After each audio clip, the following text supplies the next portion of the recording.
You know, I'm gonna be sad when I have to get rid of that music though. It's Damn. pretty epic. Right? It's like it hits hard where you're like, all right, yeah, let's do this, and then you're like, oh, that's right, I'm exhausted and everything hurts. But Oh for yeah, that that's for that right. 40 seconds, I'm hyped. it's exactly. See, it's all about slight progress. We'll have to get equally hyped music Exactly. for the new one. I would agree. Yeah, I'll get going on it. Okay. But what's going on, everyone? Welcome to a special live edition of the Fandom Effect podcast. As always, I am your host, the Bushido Geek, aka the Shogun of Fandom, joined by Sam the Man. Hi. Yeah, as you yawn. I'm yawning away. You made it. Well, okay. If the video is 40 seconds, you made it 25 seconds before you had to yawn. So Nice. you're New crushing record. it. It's doing great. You're getting there. But of course, we're not alone because even if we don't have a guest, we have the voices inside our head to keep us company. But luckily, this time we can bounce off of somebody in particular, Mr. Kevin Steward, who I'm glad we've been trying to get this going for a little while. That's my bad on that. Yeah, but everything's Mark's fault. it usually is Mm-hmm. because I'm Surely. slowly losing my mind. Only a little bit. But I'm glad you could join us, man. I appreciate it. Yeah, thanks for having me on. Like I said, I've been waiting to get onto it for a couple weeks now, so it's good to finally be here.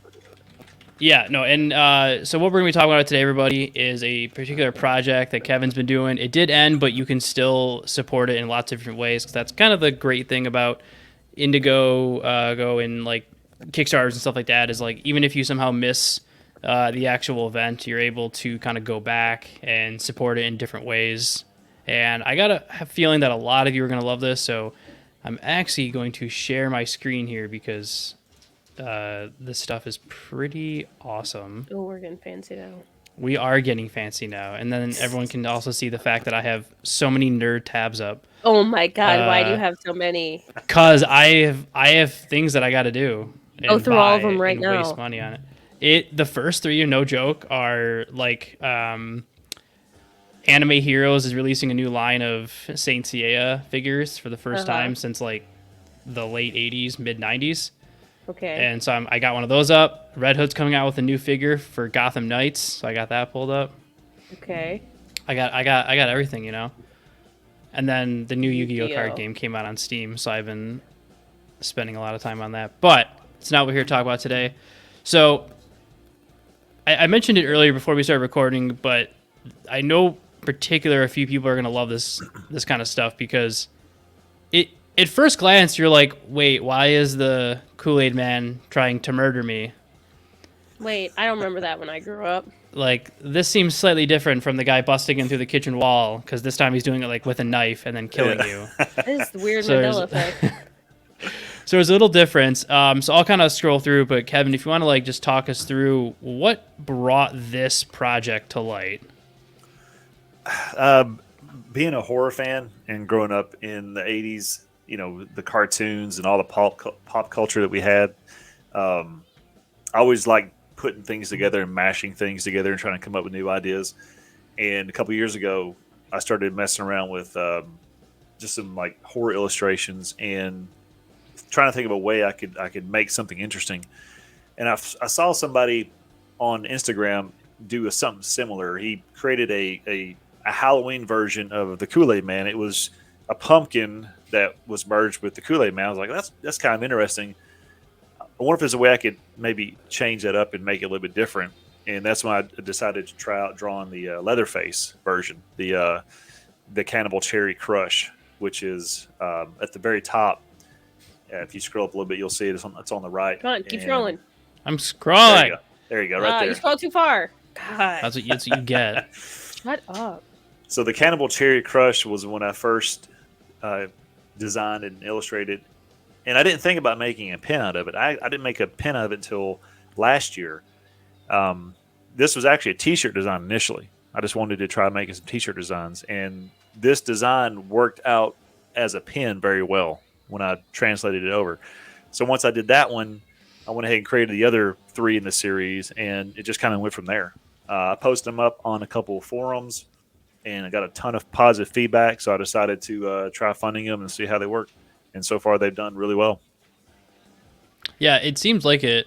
So when it's something that's like an iconic kind of figure, do you have to be kind of like, is there any sort of like licensing that goes into something like that, or because it's more abstract, you don't have to like worry about it? It kind of runs the line, being that it's considered parody. What's it, fair use or creative license, something like that, in regards to Yeah. taking the two characters and mashing them together. Since the character doesn't exist in the world. It's its own little thing. It kind of runs the line a little bit, but I don't have any licensing on these characters. The next series that I'm going to be doing, I'm thinking about changing up quite a bit and getting away from the horror icons and going into more self-created characters. Oh, Okay. Yeah. You're gonna try to stick more like anything, kind of like any genre in particular? Yeah, it's gonna be the horror genre, but I'm gonna start making individual horror character mashups. So it's not gonna be like the mainstream characters. It's gonna be my own creations mixed in.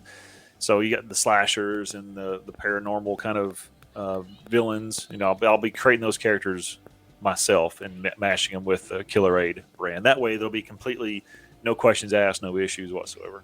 Right. Okay. So I'm not gonna lie, I love the back of this so much. Soul destruction, 100%. Because People love just, the cards. Yeah, it's pretty awesome. Like, because I think it's the attention to detail where it's not just like the, like the cover and then the back's just like, because usually what Blank. you'll see, is like you'll get this on the cover and you're like, that's kind of cool, and then you turn it around and it's blank. Because most people are assuming, oh, like you're just gonna pin it somewhere, so like whatever, we'll leave the back blank. But I love that there's this extra attention to detail of like stuff put into it, like little just tidbits of things that you can like show people. That's me which is overthinking. I was trying to. That was me just, playing in my own head, and I wanted to create something that was different than anybody else's, and it had thinking with the Kool-Aid package is what my motivation was. I was like, I've got to do something with the back of it. It doesn't cost any more to print it.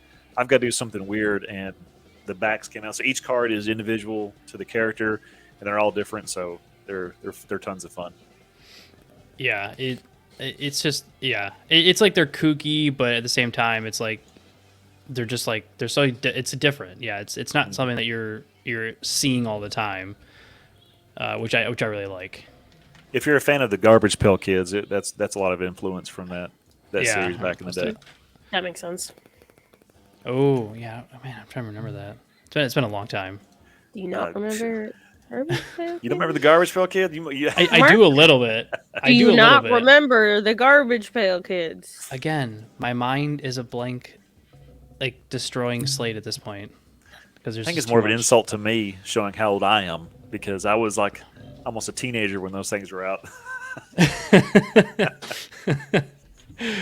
Well, I mean, we don't have to, do the math on it. That's all right. My beard shows. It's all right. Hey, at least I can't. Nothing happens, so it's no matter what happens, there's something there. So well, you said you got a kid, right? So don't worry, that'll grow in then. Yeah. No, it's just like I've tried. He's 4 now, so at this point, it's just like killing me on the inside instead of it showing on the outside. Okay. Yeah, you know. Do I? I don't know. You'll figure it out, I guess. What? Yeah, I don't know. You'll figure it out. So I gotta ask. You kind of mentioned that, like, obviously you had like a horror influence. Was there something in particular, whether now or growing up, that always kind of stuck with you in terms of being an artistic influence? Being an artistic influence, I think is it's pretty much all I ever wanted to do was be an illustrator, drawing. I spent more time in school drawing and getting terrible grades than doing anything else. So it kind of bled into my love of horror. My favorite horror movie is Halloween series. So ever since that came out, I follow that and just influences all the art that I create. That's super cool. Thank you. I have one random question, because if I don't ask it now, I'll forget about it. What's your favorite flavor of actual Kool-Aid? Oh my gosh. It's horrible that I don't drink Kool-Aid, but I say back in the day it would have been it was cherry. Oh, smart answer. Okay. Yeah, cherry. Smart It's a classic one. It is a classic. Like I said, I'm so old. Back then, we had like 4 flavors is all we had. Well, now the question is, normally with Kool-Aid, you mix in, like just sugar and water. But, with Killer Aid, what are you mixing to complete the Killer Aid? Oh, it depends on what flavor you got. It depends. That's true. Here, I'll throw you a curveball. I'll just pick one at random here. Okay. Let's say it's Double Barrel Bubble Blast. What are you mixing to complete the Killer Aid for that flavor? What makes it? What makes it? What makes it? Oh, that's a good question.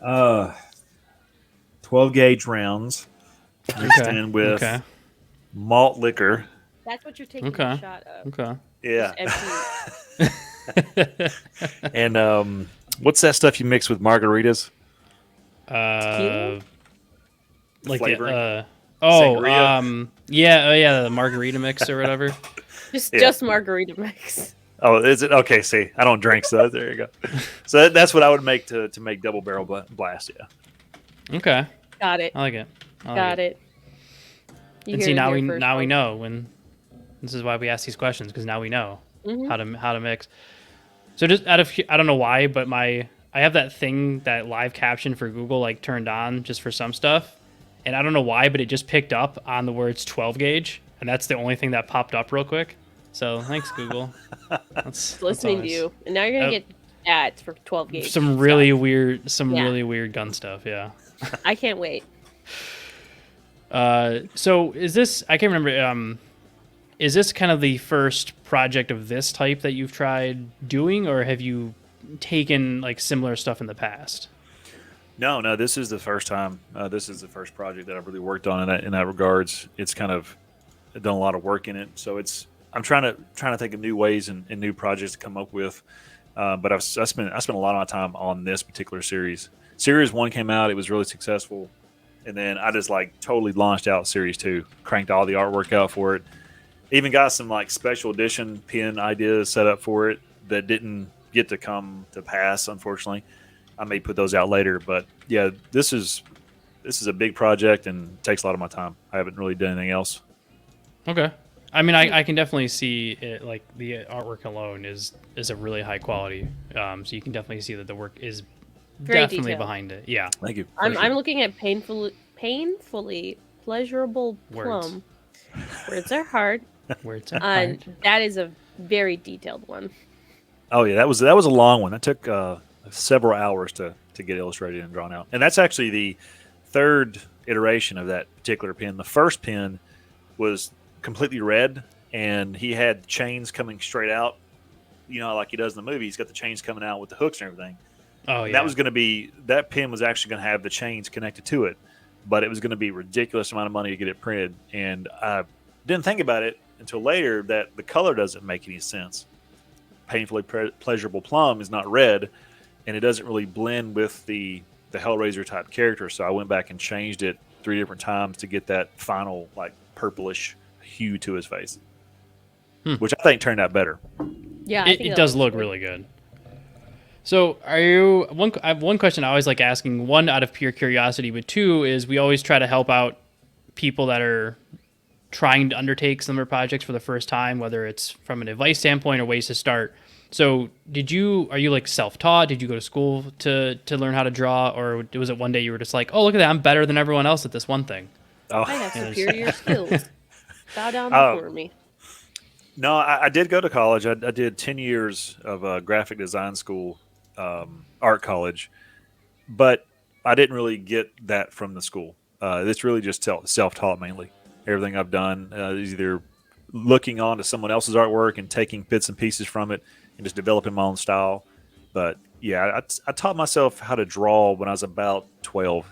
I got like a little mail-in pamphlet, like a 7 or 8 page how to draw book. It was so cheesy, and I used that to teach myself how to build the characters, and just kind of went from there. I have a question. You said you went to school for 10 years?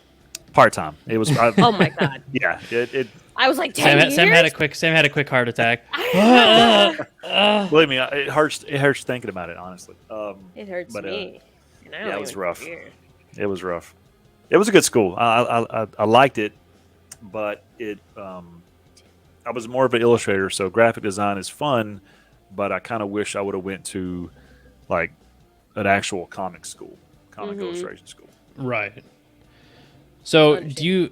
So I want to make sure we do cover this thing. So I know there's always different ways of back things. So for people that do like want to purchase it now, what do they have to do? What can they kind of expect out of it? I did post a link. I'll make sure I post it again. But what can people kind of expect from kind of like backing it in terms of like what they get back?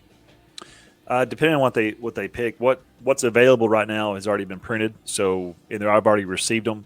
So whatever they choose out of the available pins, of course they'll receive those very quick. It really just going on to the Indiegogo page and choosing what you like.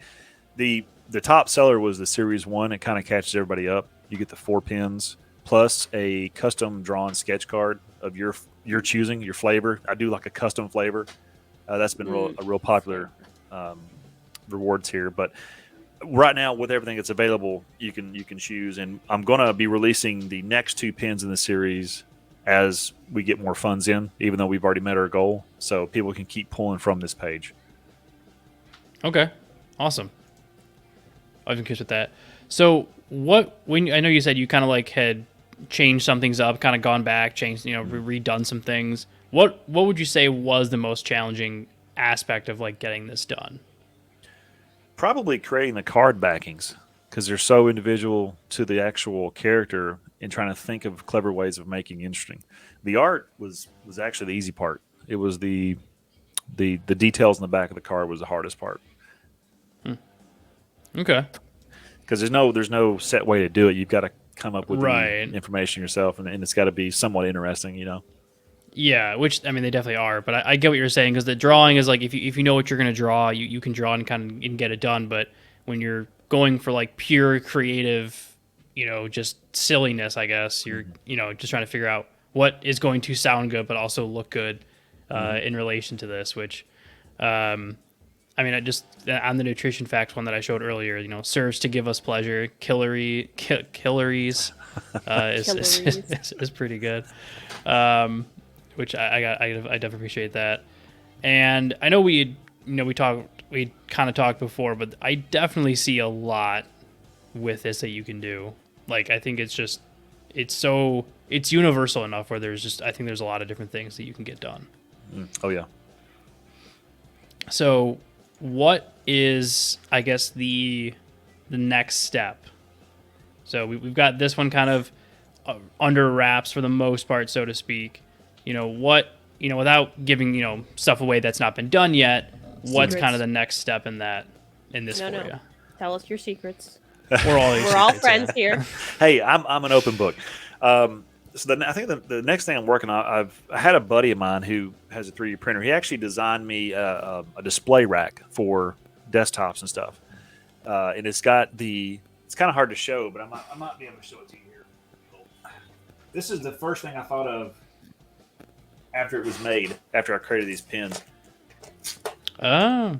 So I'm looking to get these made right here. So it'll have the custom sticker. I've got a sticker design that's already been printed out for it. I just got to get it made. But these are going to be expandable vertically and horizontally. And you could put your pins on there. He kind of made it for me to take to cons to put out for displays. But I think I've had a lot of positive response from people wanting these for themselves to put their pins on.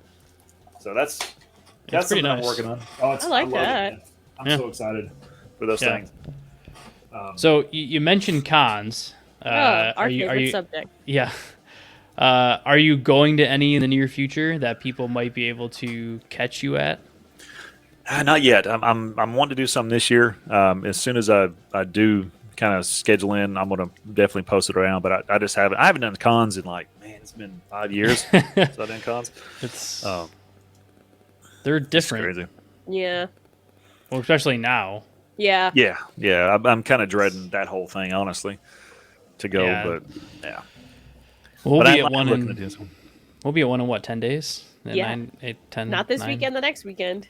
Right. Yeah. I'll eventually figure out days and get that going. I'm very excited. So I mentioned to you before that generally we're going to switch gears at some point, so we can try to get to know the man behind the project a little bit. Yours are switched. So before we can, get you to admit, the secret thoughts about killing people and stuff like that we'll use later. Everyone's got their own, whether it's a show or a movie, that's something that they're either watching, reading, whatever it might be. Everyone's got something. What's something right now that you're like obsessed with? Oh, watching Seinfeld episodes. Oh, okay. That's my guilty pleasure. Got That it. and like the IT crowd, but it's actually going back and watching old horror movies from the 80s. I actually sat down and watched the Aliens movie last night, and That's a classic one. it's a great movie. Yeah, it really is. Compared to some of the horror movies that are coming out today, it got me thinking. I was like, these movies today are so bad. They're worthless. For the most part, they're not scary. It's hard to be scared, but I feel like they're lacking things. So I went back and I was like, I'm gonna watch Aliens 2 and see if that movie still has a kick to it. And it was actually still really good. And some of the things they did in that movie, I could see why it was good. So that's kind of where I'm at now, is just going back and watching old horror movies, trying to get the reminisce of the good old days. As they say. Do you watch any of the researched low work. budget stuff? Yeah, it's actually why I love watching low budget zombie movies for the most part. Ooh. Okay. The cheesiness is a great thing to watch, but even then, I think the older ones are the better ones. Like the Return of the Living Dead, it's probably one of the best ones.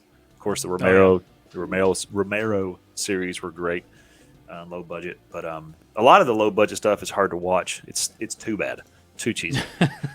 Yeah. Well, see, mine is like low budget sci-fi movies. Like when it's like Attack of the Killer Ants and just the absurd, obnoxious stuff that makes no sense in any way. Oh yes, those are fun. I love watching those too. So Sam, do you wanna condemn Kevin with the horror questions? Oh, sure. So, some of the questions we like to ask on the Phantom Effect for any horror-related pieces like this, for example, if you choose to be any killer in any of the original horror movies, which one would you choose to be? I would choose to be Michael Myers. Okay, the classic. And why Michael Myers? Right. He's got a way with women that is just it's crazy. It's crazy. No, he's slick. I like him as a horror character. I like the whole aspect of his design, what he's supposed to be. And maybe partly because of the music that John Carpenter created made it so much better. But that character to me is one of the best horror characters. There's not been really many after him that imitated him well. So he kind of stands out amongst the rest of them, I think. Yeah, no, I can agree with that. I'm guessing you've seen the newest movies that have all coming out with. Oh yeah. Then it's fine. I like them. A lot of people don't like them. I think they're great. The last one that we watched came out last year. I loved it. There's some cheesy parts in it. But for the most part, I was down for it. I'm ready for the next one. Okay. Me and horror is an interesting bag. It's got to be something in particular. Well, because I'm not into the gory horror stuff. I want it to be more suspenseful. That's why Saw and me. I've seen them, but I just don't. I don't know. I like the psychological part of it. But then I feel like they way overdo it on the gore part, where it's kind of let's spend 5 minutes of drilling into this guy's brain so you can watch see the blood splatter around. I'm like, all right, that's cool and all, but I feel like I could do with 5 seconds. This isn't Rocky Horror Picture Show. It's regulate a little bit what you're doing. Oh yeah, I don't care for the gore porn, as they call it. It's a whole different aspect of horror movies that I don't really care for. There's the Hostel movies and the Saw movies. I've not even seen the Saw movies. I don't have a desire to watch them. I don't like them. Yeah, it's you got to be really into that particular type. I don't like horror movies. Well, that's because which is Which hilarious. So tell Kevin. It's always a shock when I tell people that. Right. So tell Kevin why it's a shock to people that know you that you're not into horror or horror movies. So my side job is I'm a haunt actor. Oh, okay. No. And then people are like, "You like scary stuff, right?" And it's like, "Not at all. Nope. Get it away from me." So how do you act as a haunt actor, not like horror movies? I'm really good at my job. Okay. She'll kill you, but not enjoy doing it. Yeah, no. There's I actually regrets. enjoy doing my Yeah, job. she'll have like regrets as she's killing you, like, I'm so sorry. Yeah, no. I've been doing it for a while, and I figured out the best way without actually having to research. Yeah. Oh. Yes, no. I don't like being jump scared, which is But the point the thing of, that you do to people. I am just menacing looking. Well, Like, I mean, when you which have is- all that stuff on, yeah. Yes. So I don't really have to jump scare. I hate being jump scared. That is true. I used to hate That it is walking through the haunted houses to go on break because I'm like, I know you're back there. Stay behind that bush.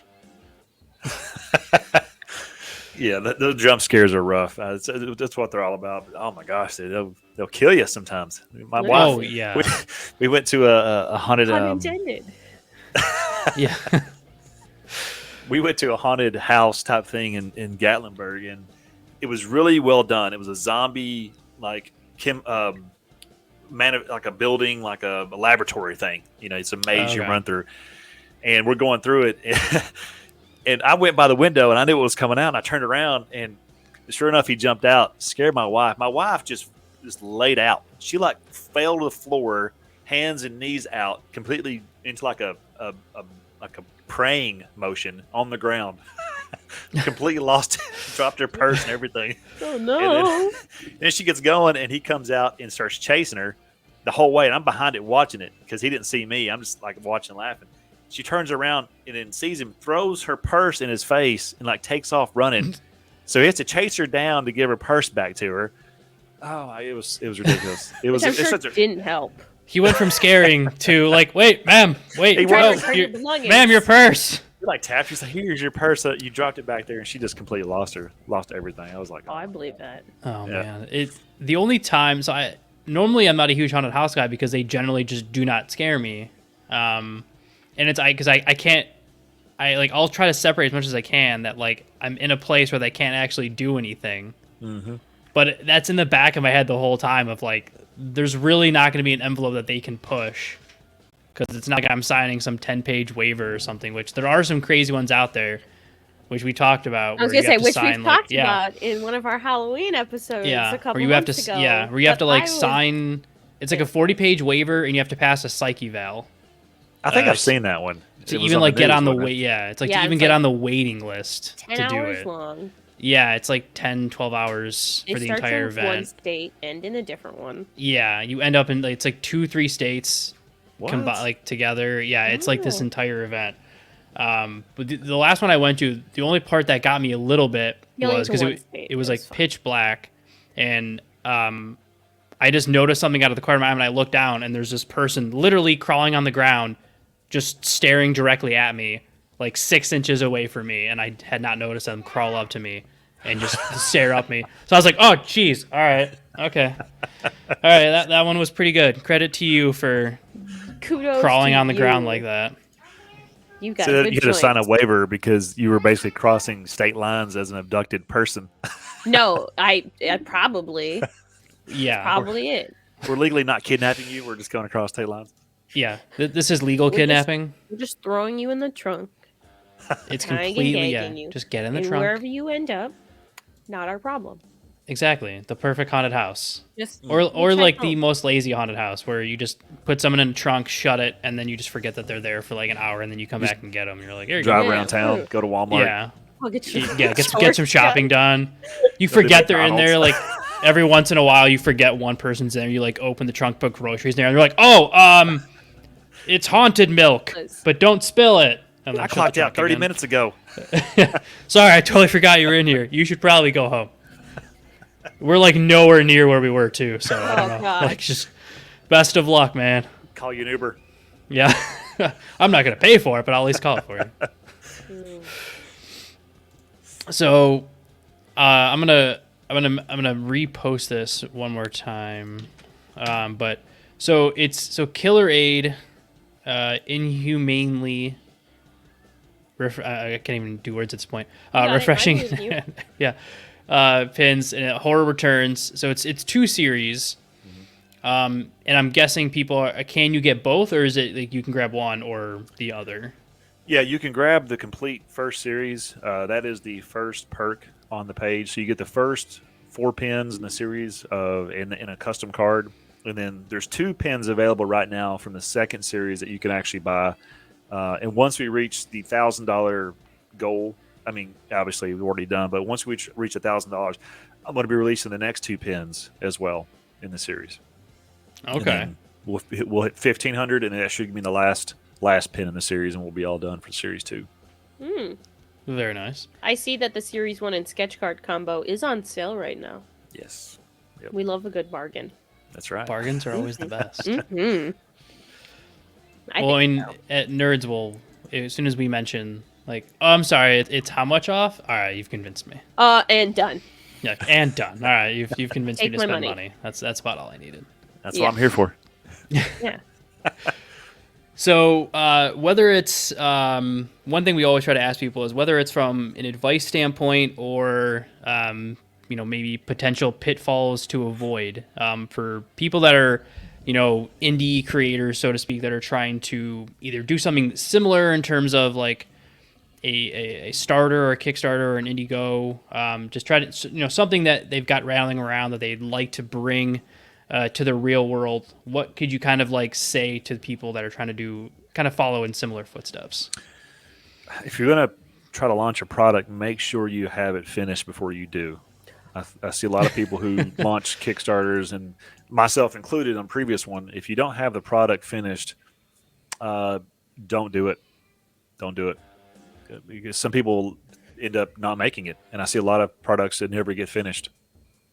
When you say product finished, do you mean like, for example, you got all of the figures drawn and everything? Or do you mean as in you had the pins in your hand? No, I didn't have the pins in hand, but I had the art completely finished, and it was just a matter of receiving money to get them printed. That was the biggest thing. Okay. And that's why I kind of launched the second one. The first one I did out of pocket, and for me, I felt that was a better way to launch the actual campaign because people know they're going to get their pins from me because they've bought in for the first series. Because I've had the first series for like a year now, and I've sold a bunch of those. So when I did this campaign for the second series, it just helped reinforce that the confidence in the people that they'll get their product because they've already had success once on my stuff. But that's the big thing is if you're going to launch a campaign, make sure you've got your book done. You're ready to go to printer or your whatever you're making done and ready to go to production at that point. That way it just makes it easier on you, really. Mm-hmm, Right. Mm-hmm. Yeah, because I got to imagine you wouldn't want that conversation of getting a bunch of money and then being like, all right, never mind. This isn't gonna quite happen the way I thought it was. And this was a small campaign. I didn't want to put a huge goal out there because I was that's the one thing too is you may not meet the goal and then you're stuck. The way mine was set up is the money come in. I had money to go out to pay for the pins ahead of time. I could pay for the pins to get them produced as money was coming in to get the second, third, fourth pin out. It just made it easier on me to have. And I'm horrible about organizing anyways, so it just kind of worked out. A small, manageable campaign. Everything was finished, ready to go to print, and it was just a matter of finishing it out and doing it. Right. Okay. Good advice. Mm-hmm. Sam, advice. No, I'm just kidding. That's all I have to say. Everyone, Mark just goes, Sam, do this. What? Yeah. I'm teaching you, how to do all this fun stuff and keeping you on your toes. So I'm just gonna, randomly make you do things. Yeah. Like, for example, I'm just kidding. God damn. I know. I'm on point today. Uh-huh. As my son screams. I hear him. Well, I'm surprised mine's not down here running around with no clothes on, screaming and jumping on my back. Tell Cameron that I love him. Sam says she loves you. Yes. He constantly He went bleh. Ah, So, Cameron. there's your response. Little guy. Just blah. Now he's very proud of himself. I can hear it. There is everyone's daily dose of the official mascot of the Fandom Effect Cameron. podcast, Cameron, Mm-hmm. the crazy kid. I think we're gonna get ready to wrap up, but so I know I did post the link, but Kev, you want to tell everyone where they can go to Find you. grab these, and where they can find you if you have like an Instagram where you post your art, or Facebook, or Yeah. whatever you might have. I'm mainly on Instagram and Facebook. Instagram is _art of Kevin, and then on Facebook is the Art of Kevin, and then my shop is www.artofkevin.net. Oh, we like to keep it simple, and I enjoy that. Very Yeah. nice. I like Yeah. that.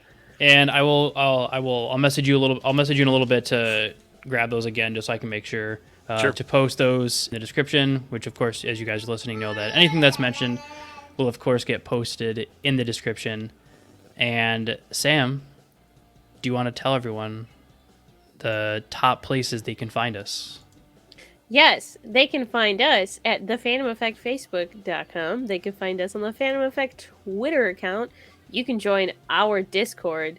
There's a link that I post at least once a week on the Fandom Effect Facebook. You can join us for we can watch movies, funny TV shows. We're doing that this weekend, aren't we? What are we watching? Yeah. I'm pretty sure I'm going to go with Ninja Turtles.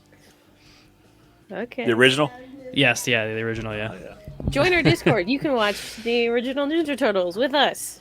That's For free. with amazing commentary. Is that what we give? Well, we talk a lot.